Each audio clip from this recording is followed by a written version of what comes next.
Slovenskim upokojencem bi želela sporočiti, da upam, da se bodo kmalu uresničile vse dobre želje, ki jih poslušamo v zadnjem času, ko vsi politiki poudarjajo, da je skrb za starejše njihova prioriteta.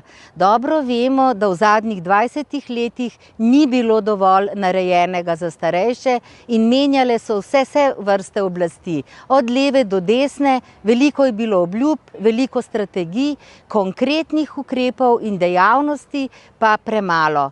Danes imamo v javni razpravi zakon o dolgotrajni oskrbi. Nujno ga potrebujemo, že včeraj smo ga potrebovali.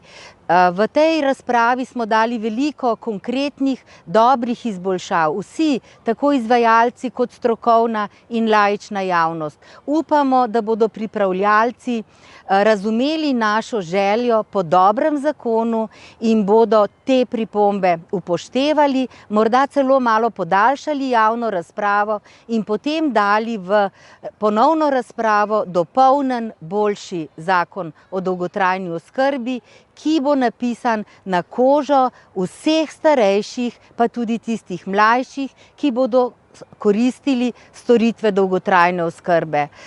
Srebrna nit je zelo aktivna že kar nekaj časa in ne, da gleda kritizersko na stanje v naši družbi. Ne, predlagamo izboljšave in še posebej v času koronavirusa, ko so se pokazale vse slabosti institucionalne oskrbe in oskrbe tistih, ki so ostali doma za zaprtimi vrati in niso imeli ustrezne pomoči.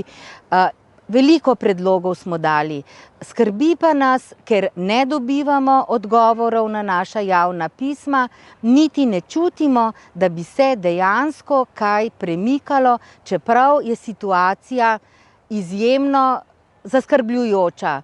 Zato smo pred kratkim vprašali vlado in pristojna ministrstva, kako bodo krepili javni socialno-varstveni sistem v naši državi, kje bodo zgradili obljubljenih 5 novih domov za starejše, ali bo Vrtojba postala javni zavod, ali bo Osilnica dokončana in bo ravno tako javni zavod. Na žalost odgovorov ni, po ovinkih pa zvemo, da se Vrtojba prodaja zasebnikom in to iz DUTB-ja, ki naj bi bil del demografskega sklada, ki ga upokojenci in vsi tisti mladi, ki bodo upokojeni čez 20-40 let, pričakujejo kot vir za dopolnjevanje njihovih pokojnin.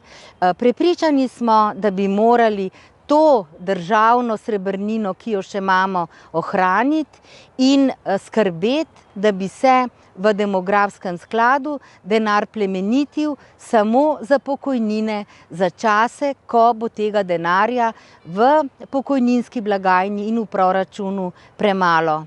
Obljubljali so nam dober urad za demografijo kot korak k ministrstvu za starejše, ki bi prevzel celotno skrb za starejše, kajti sedanja delitev skrbi na 2 ministrstvi, za zdravstvo in za delo, se je izkazala kot neučinkovita in kot slaba. Vendar ta odlok o ustanovitvi urada za demografijo kaže na to, da bo to samo še en birokratski urad, ki bo trošil davkoplačevalski denar in od tega bodo imeli upokojenci bore malo. Veseli smo, da se pokojnine usklajujejo. Treba bi bilo nadoknaditi to, kar je vzel zakon o uravnoteženju javnih financ.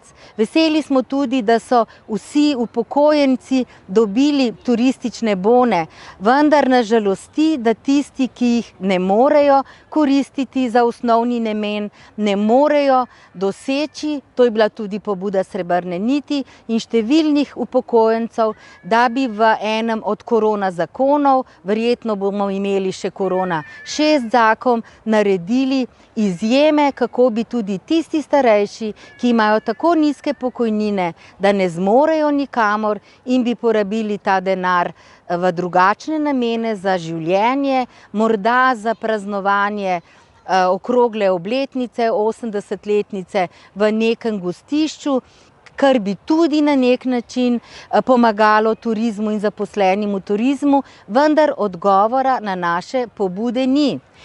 Razveselila nas je sicer populistična novica, da bomo lahko zastonj potovali v medkrajevnem prometu, a na žalost nas starejši opozarjajo, da so nekateri peroni na postajah železniških narejeni na način, da so primerni samo za zelo mlade in aktivne posameznike, kajti potrebno je kar nekaj spretnosti, da se povzpneš na vlak ali da z vlaka skočiš pol metra v neznano, v globino.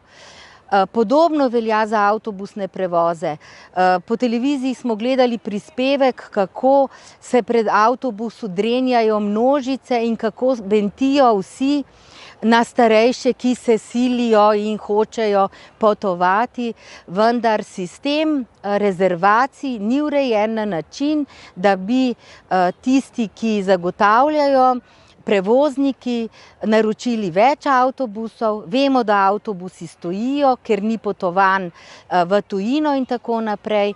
In je tudi ta dobra namera z veliko slabe volje pospremljena in na ta način se ne krepi medgeneracijsko sodelovanje, če na nas starejše, mlajši gledajo kot na nepotrebne, kaj naj rečem, tiste, ki jim odžirajo prostor v avtobusih, ko gredo oni v službo in tako naprej, ali pa na izlet.